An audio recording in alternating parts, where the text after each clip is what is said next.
Nebraska Territory, 1868. The wind howled across the plains like a wolf with nowhere to call home, much like Ruby Wilson herself. At 20 years old, with honey-blonde hair that fell in gentle waves down her back and eyes the color of prairie sage, Ruby had learned one truth about life on the frontier: nobody stayed.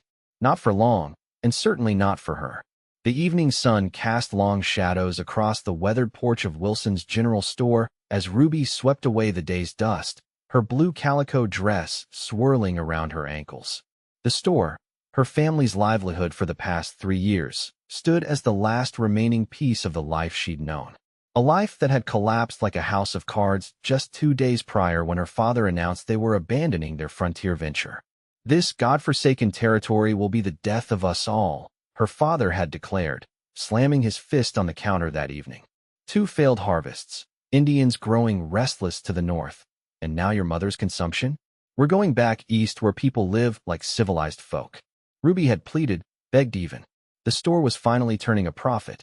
The town of Clearwater was growing. She had made friends here, built something. But her protests fell on deaf ears. "You've one day to decide, Ruby," her mother had wheezed from her sickbed. "Come with us to your aunt's in Boston, or stay here alone." A woman alone on the frontier is just asking for trouble. That's how Ruby found herself abandoned, her family departing on yesterday's eastbound wagon train, leaving her with nothing but the store, a month's supplies, and the bitter knowledge that even blood ties could be severed by frontier hardship. They'd left her with an ultimatum: sell the store to whoever would buy it and follow east on the next train, or face the harsh Nebraska winter alone. Ruby Wilson believed in her bones that trusting others led only to heartbreak. The frontier demanded self-reliance. Needing people, letting them in, was a weakness she could ill afford in a land where weakness often meant death. Better to rely on herself than be left behind again. As twilight settled across the plains, the distant sound of hoofbeats broke the evening stillness. Ruby reached for the shotgun kept beneath the counter. A woman alone couldn't be too careful, and stepped onto the porch. A lone rider approached, his silhouette gradually taking shape against the darkening horizon. His horse, a magnificent chestnut quarter horse, slowed to a trot as they neared the store. The rider was young, perhaps 25, with broad shoulders and a lean, athletic build shaped by hard work rather than idle comfort. His face, partially shadowed by his wide-brimmed hat, revealed sharp cheekbones, a strong jawline with just a hint of stubble, and eyes that seemed to hold the vastness of the prairie within them. "Evening, ma'am," he called, tipping his hat as he dismounted with fluid grace. "Store still open?" "My supplies ran short about 15 miles back." Ruby kept the shotgun visible but lowered. "We're closed," she replied, then hesitated. The man looked trail-worn but decent enough, and turning away business when she needed every cent seemed foolish. "But I suppose I could make an exception." "Much obliged." The cowboy tied his horse to the hitching post. "Name's Levi Yates. I'm heading north to the Dawson Ranch. Hired on for the season." "Ruby Wilson," she offered, stepping back to let him into the store. "You'll find coffee and ammunition on the back wall. Jerky and beans to your right." As Levi gathered his supplies, Ruby studied him. Unlike most cowboys who passed through, rough, weathered men with hard eyes, this one moved with a quiet confidence. His clothes were dusty from the trail, but well kept. No liquor on his breath. No leering glances. "Traveling alone?" he asked, placing his items on the counter.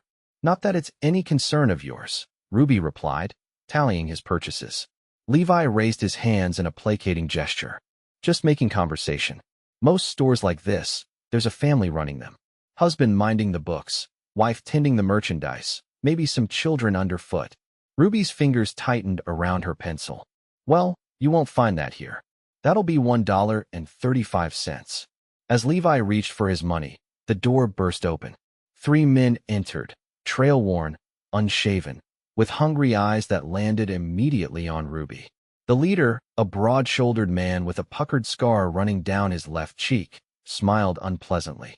"Well now, what have we here? A little lady shopkeep, all on her lonesome?" He leaned against the counter, too close. "Heard talk in the saloon that the Wilson family pulled out yesterday. Left their pretty daughter to fend for herself." Ruby's blood ran cold. "We're closed," she said firmly, reaching for the shotgun. The scarred man was faster, snatching it away. "Now, That's not hospitable. We've ridden hard, and we're looking to spend some money. His gaze slid over her in a way that made her skin crawl. Among other things, the lady said the store's closed. Levi's voice cut through the tension, calm but with an edge of steel. He'd moved subtly, positioning himself between Ruby and the newcomers. This ain't your concern, cowboy, the scarred man growled. I'm making it my concern. Levi's posture changed, almost imperceptibly. His hand didn't move toward his gun, but the men noticed his readiness all the same. 3 against 1 seems poor odds. Why don't you gentlemen come back tomorrow when the lady's ready for customers? A tense silence followed. Ruby held her breath. Certain violence would erupt in her store at any moment. Then, surprisingly, the scarred man laughed. Ain't worth dying over, he said to his companions. Not tonight, anyway. He placed the shotgun on the counter. We'll be seeing you again, Miss Wilson. The threat in his voice was unmistakable as they backed out the door. When they'd gone, Ruby's knees nearly buckled with relief. Thank you, she managed. Levi nodded, his expression grim. Those men will be back, and I don't imagine they'll be any kinder next time. I can handle myself, Ruby insisted, though the tremor in her voice betrayed her. I don't doubt it, Levi replied, surprising her. But even the toughest folk need allies out here. He hesitated, studying her face. Where's your family really gone to, Miss Wilson? The kindness in his voice nearly undid her. Before she could stop herself, Ruby found the whole story tumbling out. Her family's departure, the ultimatum, her stubborn refusal to abandon the store she'd helped build. So you're alone, Levi said when she finished. It wasn't a question. By choice, Ruby replied defensively. I don't need saving, Mr. Yates. Everyone needs something out here. The frontier doesn't forgive those who stand alone. He gathered his purchases. I'll camp nearby tonight, just in case those men decide to return. That's not necessary. It is. His expression softened. No charge for watching your back. Just frontier courtesy. After Levi left to make his camp, Ruby locked up and retreated to her small room behind the store. Through the window, she could see the glow of his campfire not far away. Despite her determination to rely only on herself, she slept better knowing he was there. The next morning brought a surprise. Levi Yates hadn't continued north, but instead sat on her porch, whittling a piece of wood as the sun rose. Morning, he called as she stepped outside. Figured I'd help around the place today before heading on. That back step's about to give way, and your roof could use patching before the autumn rains. Ruby stared at him, perplexed. Why would you do that? Levi shrugged. Way I see it, helping neighbors is how we survive out here. You need help? I've got hands willing to work. And what do you want in return?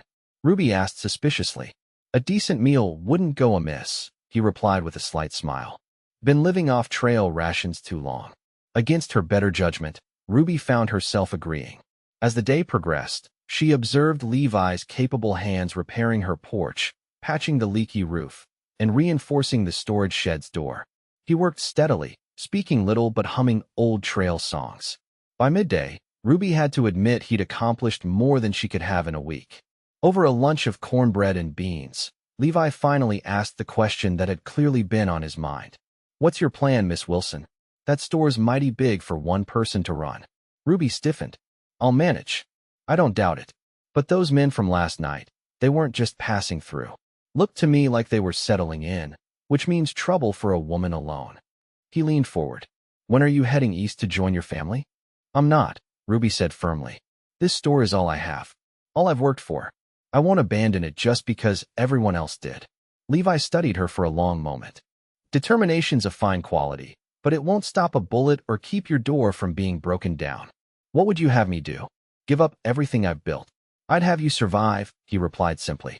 Pride makes for cold company in a grave. His blunt words struck harder than Ruby expected.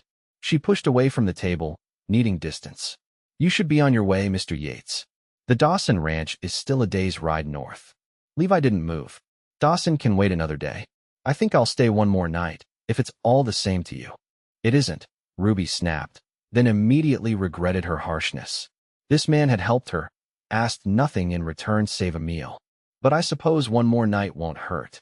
That evening, as Ruby closed up the store, the town marshal paid a visit. His expression was grave as he removed his hat. Miss Wilson, thought you should know. Those men who've been hanging around town? Just got word they're part of the Blackwell gang. Robbed a bank in Missouri last month. Killed 2 people doing it. Ruby's blood ran cold. Why are they still here? Waiting for something, I reckon, the marshal replied. Or someone. He glanced around uneasily.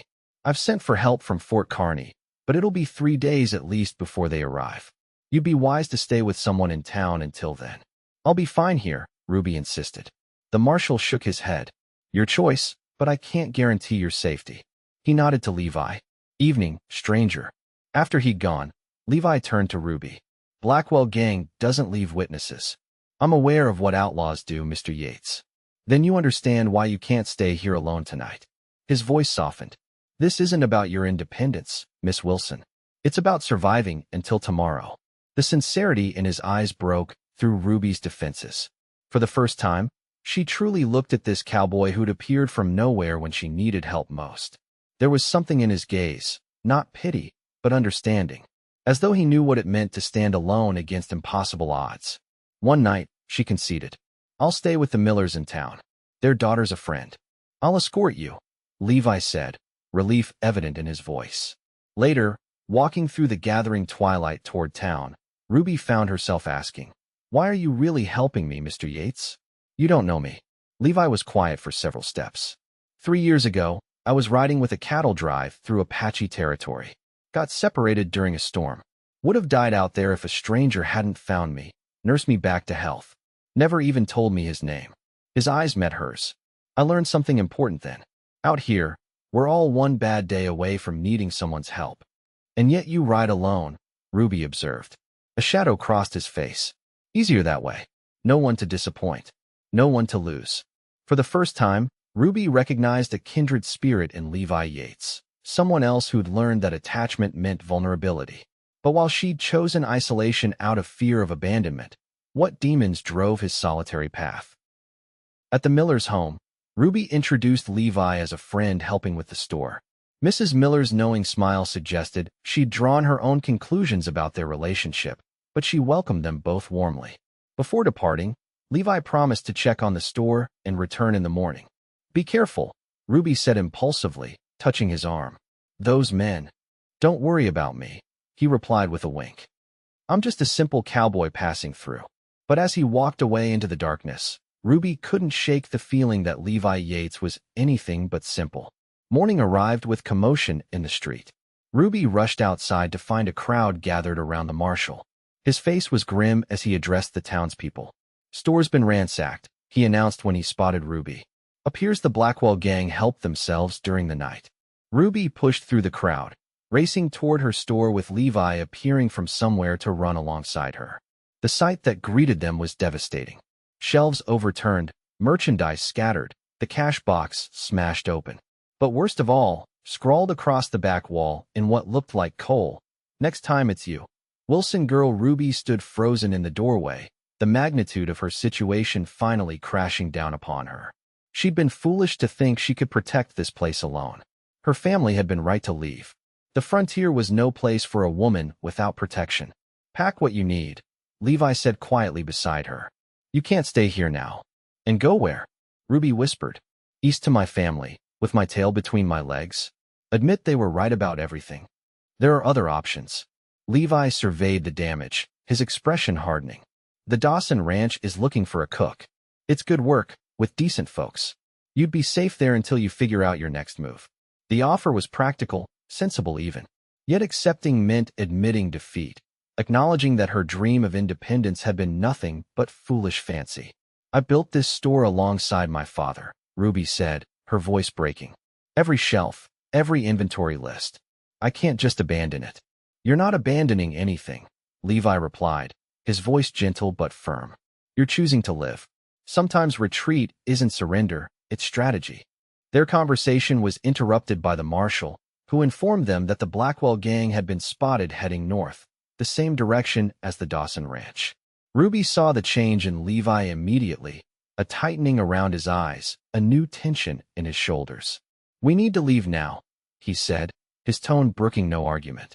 If they're heading north, we need to warn the ranch. We? Ruby questioned. Levi met her gaze steadily. I'm not leaving you here alone, and you can't stay. Those men made that clear enough. In that moment, faced with the ruins of her dream and the very real threat to her life, Ruby made her choice. Within an hour, she had packed her essentials, locked up what remained of the store, and written a letter to her family explaining her decision. By mid-morning, she and Levi were riding north, her seated behind him on his sturdy quarter horse. Ruby had never been this close to a man before, and the intimacy of holding his waist as they rode made her cheeks flush. Yet there was something comforting in his solid presence, in the way he checked on her throughout their journey, making sure she wasn't too tired or saddle-sore. They made camp that night in a small grove of cottonwoods beside a creek. As Levi built a fire and prepared a simple meal, Ruby found herself studying him more closely. In the firelight, she noticed details she'd missed before: a thin scar along his jawline, the way one corner of his mouth lifted slightly higher than the other when he smiled, how his eyes reflected the flames like they held fires of their own. "You're staring, Miss Wilson," he remarked without looking up from the coffee he was brewing. Ruby didn't look away. "I'm trying to understand you, Mr. Yates. Most men wouldn't risk their lives for a stranger. Maybe I'm not most men." He handed her a cup of coffee, their fingers brushing briefly. "No," she agreed softly. "I don't believe you are." They sat in comfortable silence as night settled fully around them. The vast prairie stretched in all directions, making Ruby feel both insignificant and strangely free. Away from the store, from the weight of her family's expectations and disappointments, she could breathe again. "Tell me about the Dawson Ranch," she finally said. "What kind of people are they?" "Good people. Fair." Levi stared into the fire. "Old man Dawson built the place up from nothing. His son runs it now, stern but decent. They treat their hands well, and they don't ask too many questions about a man's past." "Is that important to you? Not being asked about your past?" Levi's expression shuddered slightly. "We all have things we'd rather leave behind us." "Like what?" Ruby pressed, curiosity overriding her usual restraint. For a long moment, she thought he wouldn't answer. Then, sighing, he set his coffee aside. "I wasn't always a ranch hand," he admitted. "Used to ride with a man named Clay Bedford. We protected payroll shipments, tracked rustlers, legitimate work, but dangerous." His jaw tightened. "Until Bedford decided legitimate work didn't pay enough. Started robbing the very shipments we were hired to protect." "What did you do?" Ruby asked softly. "What I had to. Turned him in." Levi's voice was flat. "His brother's been hunting me ever since. 3 years running now." Ruby absorbed this revelation. "Is that why you were so quick to help me? Because you know what it's like to be hunted?" "Maybe." Levi met her gaze. "Or maybe I just couldn't stand by and watch a brave woman face killers alone." The compliment warmed Ruby more than it should have. "I wasn't brave," she confessed. "I was stubborn and afraid.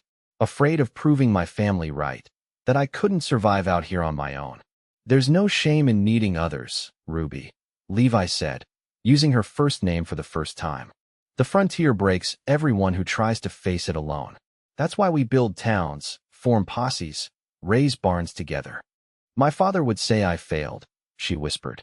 "Your father left you behind," Levi countered, a sudden fierceness in his tone. "Any man who abandons his daughter to face outlaws alone has no right to judge her choices." His defense of her stirred something in Ruby's chest, something she'd thought long buried beneath layers of self-reliance and distrust. Before she could examine the feeling too closely, a twig snapped in the darkness beyond their campfire. Levi was on his feet in an instant, gun drawn. "Get behind me," he ordered quietly. Ruby complied, her heart hammering as she peered into the darkness. For several tense moments, they waited, listening. Then a raccoon scurried across the edge of their camp, and they both exhaled in relief. "Just wildlife," Levi said, holstering his weapon. But his ease didn't return. "We should get some sleep. I'll take first watch." "You think they might be following us?" Ruby asked. "I think caution keeps people alive out here." He spread a bedroll for her near the fire. "Rest. I'll wake you if there's trouble." Despite her anxiety, exhaustion soon pulled Ruby toward sleep. The last thing she saw before her eyes closed was Levi's silhouette against the starlit sky, vigilant and steady as he watched over her. Dawn arrived with mist rising from the creek and birdsong filling the air. Ruby woke to find Levi already breaking camp, his movements efficient but unhurried. Despite his insistence on taking watch, he appeared well-rested and alert. Did you sleep at all? She asked, folding her blanket. Enough, he replied with a small smile. We should reach the Dawson Ranch by midday. As they continued their journey, the landscape gradually changed. The flat prairie gave way to rolling hills dotted with stands of pine and oak. In the distance, the dark smudge of mountains rose against the horizon.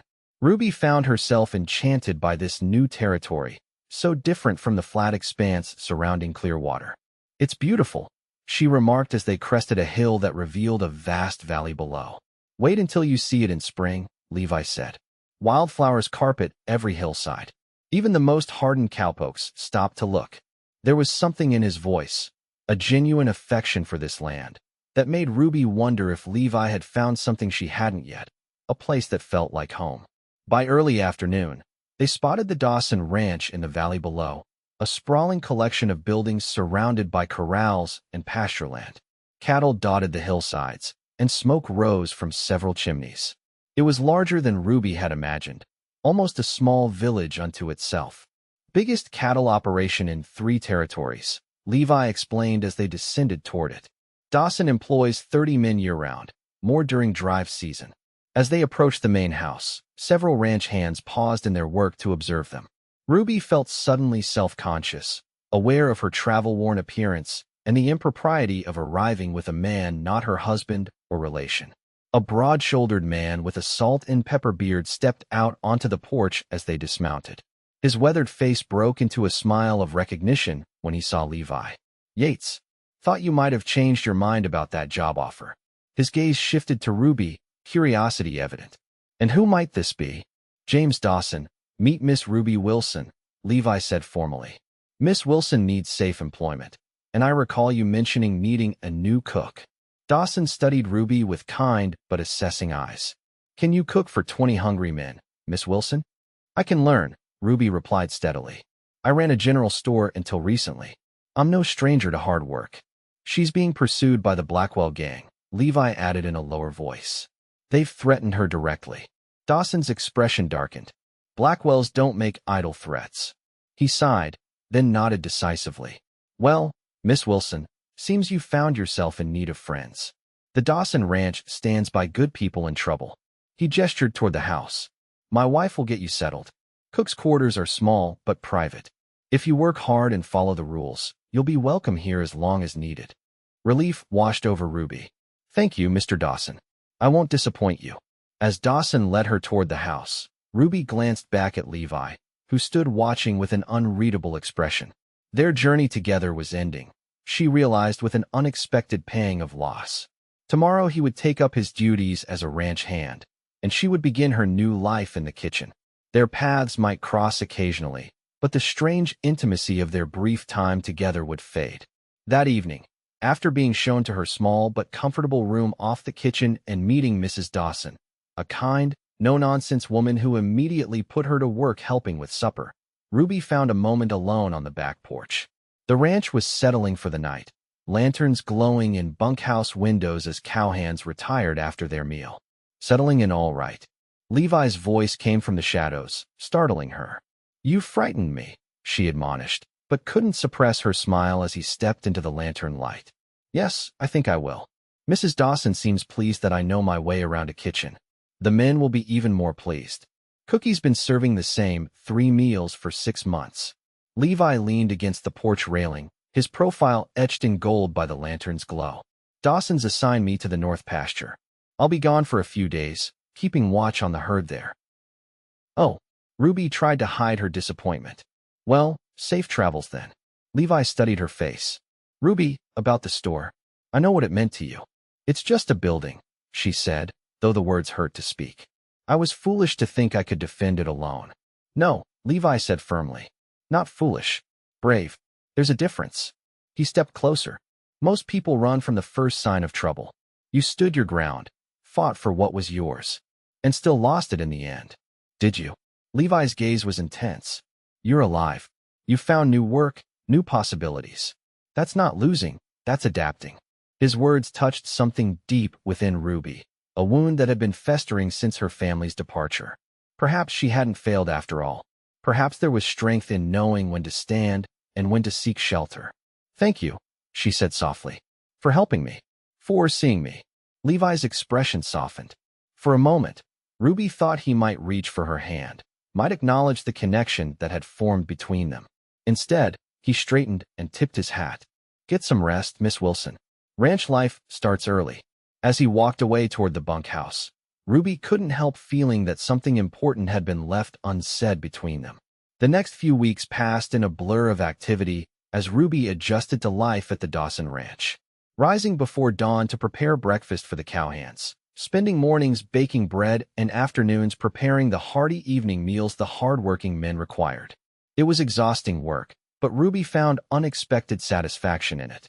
The men appreciated her cooking, and Mrs. Dawson proved a patient teacher as Ruby expanded her culinary skills. True to his word, Levi had been assigned to distant pastures. Ruby caught only occasional glimpses of him riding out with other hands or returning dusty and tired from long days on the range. Each time their eyes met across the dining room, something unspoken passed between them, a recognition, an acknowledgement of the bond forged during their brief journey together. But neither made any move to speak privately again. As September gave way to October, the ranch prepared for the autumn roundup. Additional hands were hired, and the atmosphere grew charged with anticipation. Ruby found herself working longer hours, preparing extra provisions for the men who would be camping on the range during the cattle gathering. One evening, as she kneaded dough for the next morning's biscuits, Mrs. Dawson entered the kitchen with a telegram in hand. "This came for you today," she said, her expression concerned. "From your family in Boston." Ruby wiped her hands on her apron, heart suddenly racing. She hadn't written to her parents since arriving at the ranch, unwilling to face their judgment or demands that she join them. With trepidation, she opened the telegram. "Mother worsening, stop, doctor gives weak, stop, come now if you wish to say goodbye, stop, father." The words blurred as tears filled Ruby's eyes. Despite her anger at being abandoned, despite the painful ultimatum, her mother was still her mother. The thought of never seeing her again, never making peace. "Bad news?" Mrs. Dawson asked gently. "My mother is dying," Ruby managed. "In Boston. They want me to come." "Oh, child." Mrs. Dawson's weathered hand covered hers. "Family is family, even when they hurt us. You must go." "But how?" "The nearest train station is 2 days' ride, and I can't travel alone." "We'll figure something out," Mrs. Dawson assured her. "James won't see you stranded in your time of need." That night, unable to sleep, Ruby slipped outside to clear her head. The moon hung full and bright, illuminating the ranch buildings in silver light. As she walked toward the corral, a figure emerged from the shadows of the barn. Levi, carrying his saddle. "Ruby." He set the saddle on the fence rail. "What are you doing out so late?" She hesitated, then held up the telegram. "My mother's dying. In Boston." Levi read it quickly, his face solemn in the moonlight. "When will you leave?" "I don't know. Mr. Dawson mentioned perhaps sending one of the hands to escort me to the station after the roundup, but that could be weeks away." She blinked back tears. She might not have weeks. Levi was quiet for a long moment, his gaze fixed on the distant mountains. Then he turned to her, decision evident in his stance. "I'll take you," he said. "To Boston."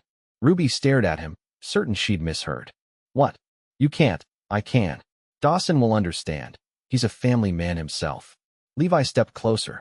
"We can leave at first light, reach the station by nightfall tomorrow. You'd be in Boston within 5 days." "But your job, the roundup." "Jobs come and go," Levi said simply. "Some things matter more." The way he looked at her then, with such quiet intensity, made Ruby's heart catch. This man who'd appeared in her life just weeks ago was offering to travel across the country for her, to risk his livelihood for her family crisis. "Why would you do this?" she whispered. Levi's gaze softened. "Do you really need to ask?" Before she could respond, hoofbeats sounded on the road leading to the ranch, multiple riders approaching fast in the night. Every ranch hand knew that riders after dark usually meant trouble. Levi's hand went to his gun. "Get back to the house," he ordered, all tenderness gone from his voice. Ruby hesitated, then ran toward the main house as Levi moved toward the approaching riders. She had nearly reached the porch when the first shots rang out, followed by shouts and the crash of breaking glass. Inside, chaos erupted. Mr. Dawson appeared with a shotgun, ordering the women to the cellar as ranch hands poured from the bunkhouse, weapons ready. Through the window, Ruby saw men on horseback surrounding the main house, firing at anyone who moved. "It's the Blackwell gang," someone shouted. "They found us." Cold terror gripped Ruby. They hadn't come for the ranch, they'd come for her. And now everyone at the Dawson Ranch was in danger because of her presence. Mr. Dawson grabbed her arm. "Cellar. Now. My men will handle this. But Levi Yates can take care of himself. Go." Ruby allowed herself to be hurried to the cellar along with Mrs. Dawson and the housekeeper. As the cellar door closed above them, the sounds of gunfire intensified. Ruby huddled in the darkness, sick with the knowledge that people were dying because of her. Because she'd become a target for men who wouldn't stop until they'd had their revenge. Hours passed in that dark cellar, punctuated by distant shouts and gunfire that gradually diminished. When the cellar door finally opened, Mr. Dawson stood there, his face grim and splattered with blood not his own. "It's over," he said hoarsely. "They're gone." The scene that greeted Ruby when she emerged was horrific. 2 ranch hands lay dead in the yard. The bunkhouse windows were shattered, and several outbuildings smoldered from fire arrows. But worst of all was the message painted across the main house in what looked horribly like blood. "Give us the Wilson girl, or next time, we burn it all." Ruby's legs gave way beneath her. Mrs. Dawson caught her before she hit the ground, helping her to a chair on the porch. Around them, the surviving ranch hands tended to the wounded and covered their dead companions with blankets. "Where's Levi?" Ruby asked, scanning the faces around her. "Is he?" "Took a bullet in the shoulder," Mr. Dawson replied, his expression hardening. "Doc's with him now in the bunkhouse." "This is my fault," Ruby whispered. "All of it." "No," Mrs. Dawson said firmly. "Evil men doing evil things. That's no one's fault but theirs." But Mr. Dawson's expression told a different story. When he finally spoke, his voice was heavy with regret. "Miss Wilson, you seem a decent woman. But I have to think of my people, my ranch. These men won't stop. They've made that clear." "James," his wife began, but he silenced her with a look. "I can give you provisions, a horse, an escort to the nearest town," he continued. "But you can't stay here. Not after tonight." Ruby nodded numbly. She had known, from the moment she saw that message, that her time at the Dawson Ranch was over. Once again, circumstances beyond her control were forcing her to flee, to abandon what small security she'd found. "I understand," she said, rising on shaky legs. "I'll pack my things." "You'll do no such thing." Levi's voice came from the bunkhouse doorway. He stood there, pale and leaning heavily on the doorframe, his left shoulder bandaged beneath a bloodstained shirt. Despite his obvious pain, his eyes burned with determination. "Yates, you're in no condition," Mr. Dawson began. "With respect, sir, I'm in condition enough to say this." Levi straightened with visible effort. "Miss Wilson isn't going anywhere alone. Not while the Blackwell gang's hunting her." "And what do you propose?" Dawson demanded. "That she stay here while more of my men die protecting her? That's not a choice I can make." "No," Levi agreed. "But there is another choice." He looked directly at Ruby. "The telegram. Your mother in Boston. It's time you went east anyway." Ruby stared at him, comprehension dawning. "You still mean to take me?" "I do." Levi's gaze didn't waver. "The Blackwells won't follow us east. Too many lawmen, too far from their territory." "You can barely stand," Ruby protested. "I'll heal on the train." The corner of Levi's mouth lifted in that half-smile she'd come to recognize. "Unless you'd prefer another escort?" "Don't be ridiculous," Ruby said before she could stop herself. Then, more softly, "But why, Levi? Why risk your life again for me?" Levi looked at her for a long moment, something unspoken in his gaze. Then he turned to Dawson. "Sir, I'd like permission to accompany Miss Wilson to Boston, to ensure her safety and—" He hesitated. "And because it's the right thing to do." Dawson studied him, then glanced at his wife, who nodded slightly. "Very well," he sighed. "But you leave at first light. I won't risk another night like this one." As preparations were made for their hasty departure, Ruby found herself alone with Levi on the porch. The ranch was quieting, though men still stood guard at all approaches. "You should be resting," she admonished, noting the pallor beneath his tan. "I'll rest on the train." Levi winced as he adjusted his position. "Ruby, there's something you should know before we leave." "What is it?" "The leader of the men who attacked tonight, the one with the scar. That's Jackson Blackwell." Levi's expression darkened. And he's Clay Bedford's brother-in-law. Ruby stared at him, the implications sinking in. You mean, they're not just after me? They're after you too. I believe they followed me to your store that day, Levi admitted. I didn't realize it then. Bedford must have told them to watch for me. So this entire time, Ruby felt sick. The danger to me, to the ranch, it wasn't just about the store. It was about you. I'm sorry, Levi said, genuine regret in his voice.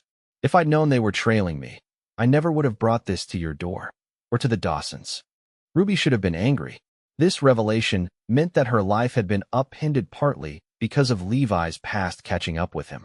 Yet she found she couldn't blame him. Hadn't they both been running from something?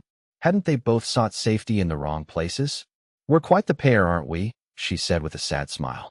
Both of us bringing trouble wherever we go. Maybe together we can outrun it, Levi suggested, his eyes meeting hers. Something shifted between them in that moment, an acknowledgement that their fates had become intertwined in ways neither had anticipated.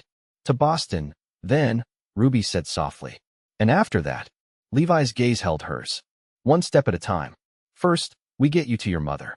Dawn found them departing the Dawson Ranch, Ruby riding her own mount while Levi, despite his injury, sat tall in his saddle.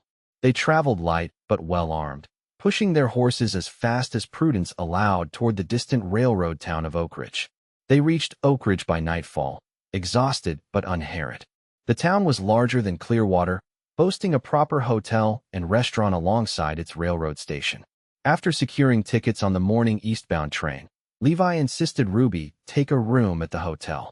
You need proper rest before the journey, he said as they stood in the hotel lobby.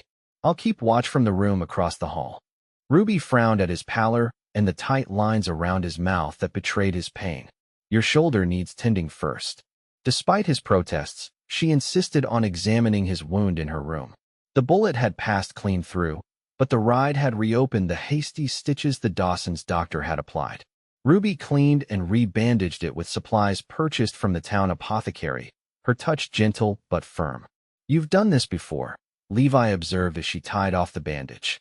My father was injured often enough, Ruby replied. Mother taught me basic doctoring early. Your mother sounds like a practical woman.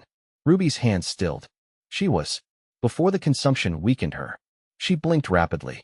I keep thinking of her alone in Boston, wondering if I'll arrive in time. We'll make it, Levi promised. The train leaves at dawn. 3 days to Chicago, then another to Boston. Ruby nodded, suddenly overwhelmed by all that had happened. In less than a month, she'd lost her store, found refuge at the ranch only to lose that too, and now was racing east to a mother who had abandoned her, all while being hunted by outlaws. And through it all, this man before her had stood by her side, risking everything for her safety. Why are you really doing this, Levi? She asked, her voice barely above a whisper. The truth this time. Levi looked at her for a long moment, his expression unguarded for perhaps the first time since she'd met him. Because from the moment I saw you standing on that porch with your shotgun, I knew you were someone worth protecting. Someone who deserved better than being left alone to face the worst of the frontier. I don't need protecting, Ruby said reflexively. I know. A smile touched his lips. That's what makes it all the more worth doing. Before she could respond, he rose from his chair, wincing slightly. You should rest. Tomorrow begins a long journey. As he moved toward the door, Ruby called after him. Levi. When he turned, she continued. Thank you. For everything. He nodded once, his eyes saying what his words did not, then left her alone with thoughts more tumultuous than the approaching train. The eastbound journey proved both arduous and revelatory. As the landscape transformed from prairie to farmland to industrial cities, Ruby found herself studying Levi when he wasn't looking. Away from the immediacy of danger, in the confined space of the train car, she discovered new facets of this man who had become her protector, her companion, perhaps even her friend. He read voraciously, borrowing her books and discussing them thoughtfully. He treated everyone they encountered with the same quiet respect, from the Pullman porters to the wealthy businessmen in the dining car. And despite his injury, he remained vigilant, always positioning himself between Ruby and potential threats. By the time they reached Chicago, something fundamental had shifted between them. Their conversations flowed more easily, punctuated by shared smiles and occasional touches that lingered longer than necessary. In quiet moments, Ruby found herself imagining a future beyond Boston, one that somehow included Levi Yates. As their train pulled into Boston's South Station on the 5th day of their journey, reality reasserted itself. Ruby's heart pounded with anticipation and dread. Would she find her mother still living? Would her father welcome her after her defiance? And what would become of Levi once his self-appointed mission was complete? They took a hired carriage to her aunt's address in Beacon Hill, a fashionable neighborhood that made Ruby acutely aware of her frontier-worn appearance. Standing before the imposing brownstone, she hesitated. "What if she's already gone?" she whispered, unable to move forward. Levi's hand found hers, warm and steady. "Then you'll have done everything possible to reach her. No regrets." Drawing strength from his presence, Ruby climbed the steps and knocked on the door. A uniformed maid answered, her eyes widening at Ruby's Western attire and Levi's unmistakable cowboy appearance. "I'm Ruby Wilson," she said firmly. "I've come to see my mother." The maid ushered them into an opulent parlor before disappearing upstairs. Minutes later, Ruby's father descended the staircase, his expression a complex mixture of relief and lingering disapproval.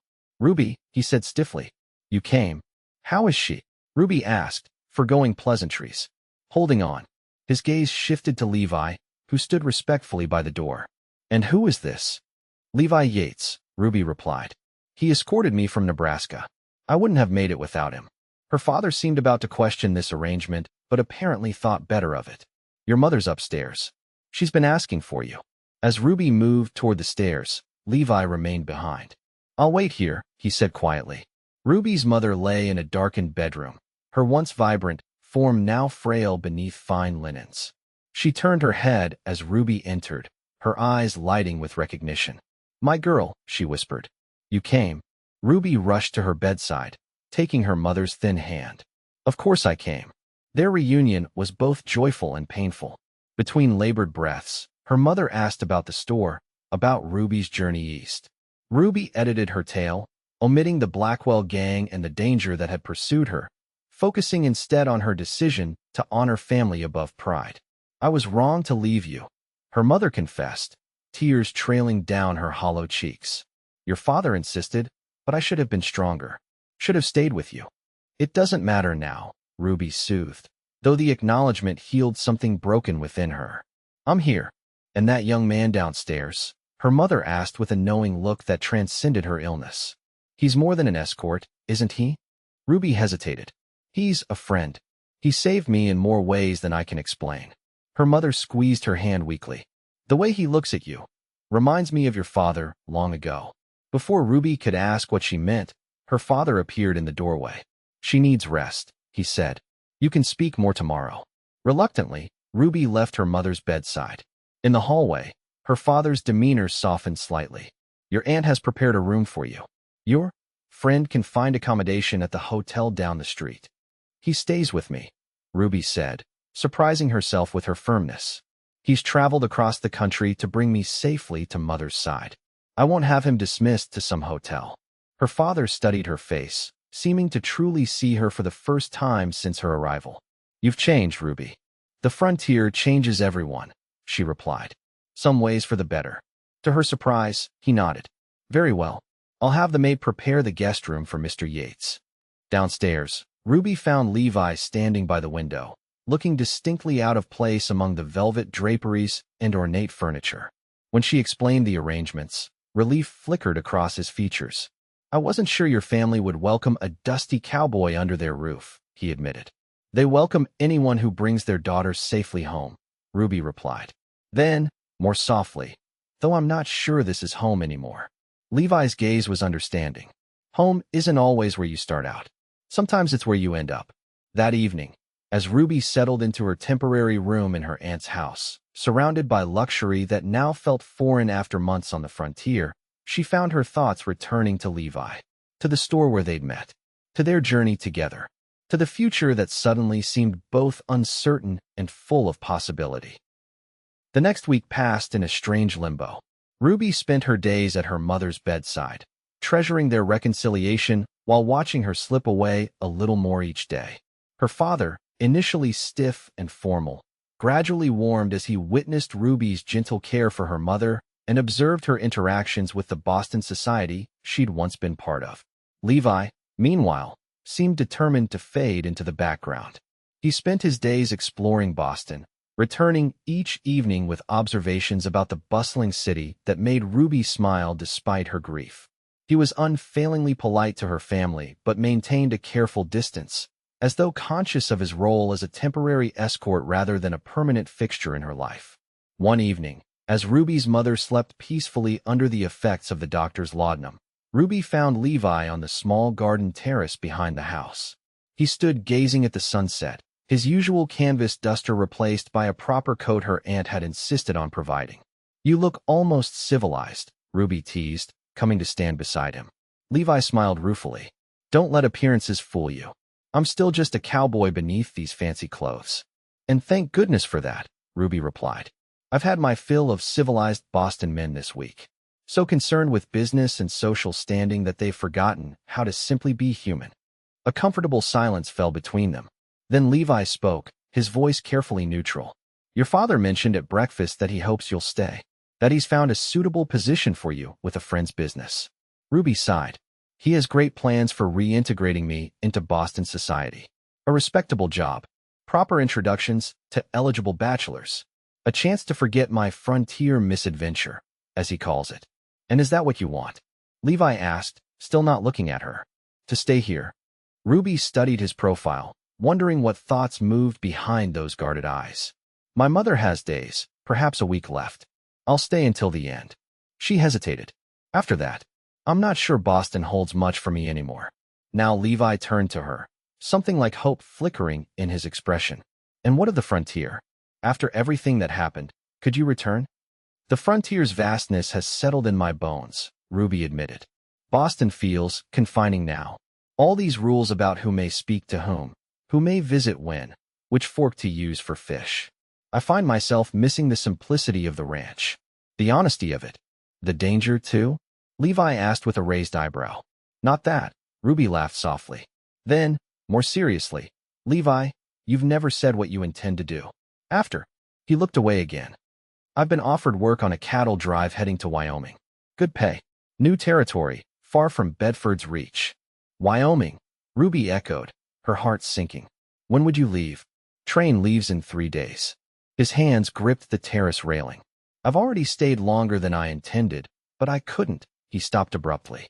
"Couldn't what?" Ruby pressed, stepping closer. Levi turned to her, conflict evident in his eyes. "Ruby, I..."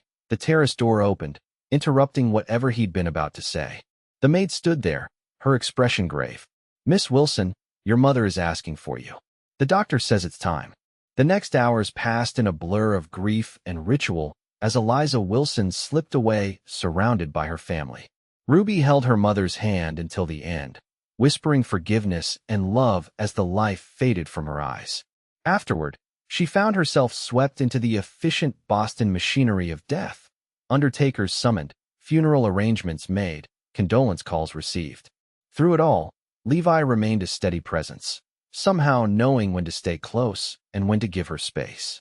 He handled interactions with tradesmen, fielded questions Ruby couldn't bear to answer, and stood silently supportive during the funeral service that followed 2 days later. It was only after the last mourners had departed her aunt's house, leaving the family alone in their grief, that Ruby's father approached her in the library, where she sat staring unseeingly at a book. "Your mother left you a letter," he said, holding out an envelope.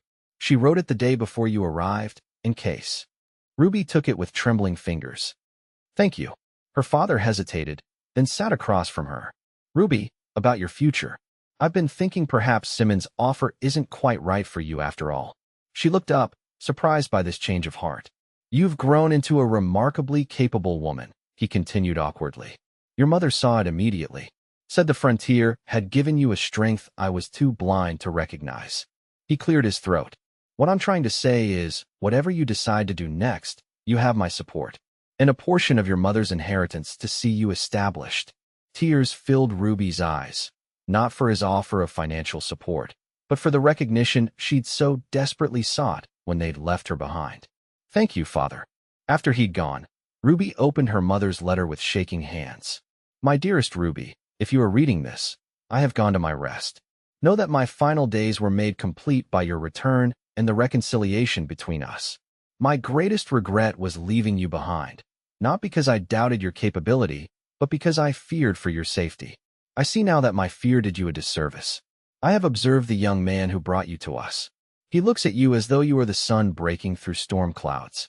And you, my practical daughter, bloom in his presence in ways Boston society could never nurture. Remember what I taught you. A life without love is merely existence. Find where your heart feels most alive, whether that be east or west, city or wilderness. That is your true home. With eternal love. Mother Ruby pressed the letter to her heart, tears streaming down her face. Her mother had seen what she herself had been too afraid to acknowledge, that somewhere between Nebraska and Boston, between danger and safety, she had given her heart to a cowboy with quiet strength and unfailing honor.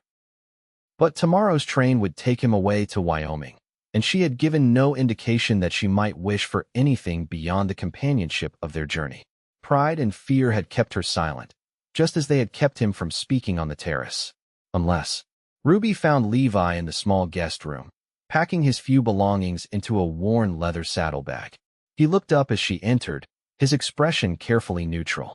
I came to thank you, Ruby said, standing in the doorway. For everything. No need for thanks, Levi replied, continuing his methodical packing. I'm glad you had this time with your mother. Levi, his name on her lips, stopped his movements. What were you going to say on the terrace? Before we were interrupted? He stilled, then straightened to face her fully. Does it matter now? It matters to me. A battle seemed to wage within him. Then, with a resigned sigh, he said, I was going to say that I couldn't leave while you needed someone to stand beside you. His voice softened. But that wasn't the whole truth. Tell me the whole truth now, Ruby urged, stepping into the room and closing the door behind her. The truth is I don't want to leave at all, Levi admitted, his composure finally cracking. From that first day in your store, watching you stand your ground against men twice your size, I knew you were someone extraordinary, someone worth following across the country if necessary. He moved closer, his eyes never leaving hers. The truth, Ruby Wilson, is that somewhere between Nebraska and Boston, I fell in love with your courage, your stubbornness, your unwavering heart. But you have a life here now. Family, security, everything the frontier tried to take from you. Ruby's heart soared at his confession, even as she recognized the sacrifice he believed he was making. You think I belong in Boston? I think you belong wherever you choose, Levi replied. And I wouldn't presume to influence that choice. Ruby closed the distance between them, reaching up to touch his face. My mother left me a letter. She wrote that home is where the heart feels most alive. She smiled through gathering tears. My heart has never felt more alive than when I'm with you, Levi Yates. Whether that's in Boston or Wyoming or anywhere in between. Disbelief and hope warred in Levi's expression. Ruby, are you saying? I'm saying that when my family abandoned me, you were the one who said I belonged with you. And you were right. She took a deep breath. I love you, Levi. I think I have since you stood in my store and faced down 3 outlaws without drawing your gun. For a moment, Levi remained frozen, as though afraid to believe what he was hearing. Then, with a sound that was half laugh, half sob, he pulled her into his arms. I love you, Ruby Wilson, he whispered against her hair. Enough to follow you anywhere. Even if that means learning which fork to use for fish in Boston society. Ruby laughed, joy bubbling up from a place she'd thought permanently sealed by loss and abandonment. I was thinking somewhere a bit wilder. Perhaps Wyoming has need of a general store? One run by a stubborn woman and protected by a cowboy who can't seem to stay out of trouble? Levi pulled back to look into her eyes, his own shining with love and promise. Wyoming, Boston, or the moon itself. As long as we're together, I'll call it home. As their lips met in a first, tender kiss, Ruby knew with sudden certainty that she had found what the frontier had taught her to seek. Not merely survival or independence, but the courage to build a life with someone who saw her strength and her vulnerability and cherished both equally. 2 weeks later, as their westbound train pulled away from Boston South Station, Ruby looked out at the city receding behind them. Her father had surprised her with his blessing and practical support for her new beginning. Her aunt had been scandalized by her choice to return west with Levi, but had nonetheless pressed wedding linens into her hands, for when you finally civilize that cowboy enough to marry him. Beside her, Levi's arm wrapped securely around her shoulders as he dozed, still recovering from the injury that had never quite healed during their Boston sojourn. Ahead lay Wyoming Territory, new land, new challenges, new dangers perhaps, but also the promise of a life built together, stronger for having found each other amidst the harshness of the frontier. Ruby Wilson had once believed that trusting others led only to abandonment. The frontier had taught her that self-reliance was the only path to survival. But Levi Yates had shown her a greater truth, that the strongest survival wasn't found in standing alone, but in standing together. As the train carried them westward toward their future, Ruby remembered the words that had changed everything, spoken in a moment of danger, but proven true through every trial since. "You belong with me now." And she did.